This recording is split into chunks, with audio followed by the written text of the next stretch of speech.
जय भोले सगळ्यांना. तयारी बघून तर कळालंच असेल की आम्ही बाहेर चाललो आहे म्हणून. तर यस, शॉर्ट ट्रिप अरेंज केली आम्ही सगळ्यांनी आणि निघालो संध्याकाळी. सगळे बाय करायला आले होते, रिक्षा पण आली, तर निघालो लगेच, लेट नको व्हायला म्हणून. पण रिक्षा बंद पडली पुढं जाऊन. जे असे किस्से होत राहतात ट्रॅव्हलिंगमध्ये आणि हेच आठवणीत राहतात, पण जागा चांगली भेटली. आणि मग हे आमचं फोटोशूट चालू होतं, रील्स बनवणं चालू होतं. ट्रेन सुरू नव्हती झाली तर रुद्राच्या पप्पांसोबत पण एक रील बनवली. रुद्राची मस्ती चालू होती, छोटी माऊ आणि मोठी माऊ बरोबर.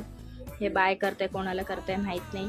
आणि हे रुद्राचं खेळणं चालू आहे. थंडी फार वाजत होती म्हणून चहा घेतला. चहा खरंच खूप छान होता. आणि मग नंतरून काय, चहा त्यांना तेच सांगते घ्या, पण काय कोणी घेतच नव्हतं. आणि मग काय फायनली आमची ट्रेन सुरू झाली. आणि हा सकाळचा व्ह्यू 6 वाजेचा, जो खरंच खूप सुंदर होता, पण थंडी फार आहे ह्या साईडला.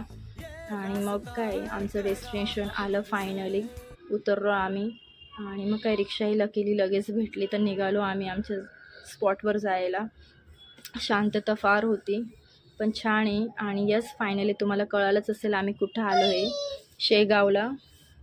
आणि थांबलो आहे तिथं, त्याला भक्तिनिवास म्हणतात, जे खूपच छान आहे जागा, स्वच्छ सुंदर.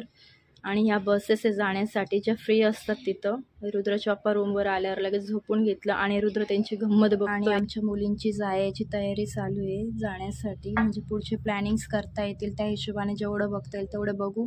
पण आधी दर्शन घेणं गरजेचं आहे, म्हणून दर्शनाला निघालो. चलो बाय फॅमिली.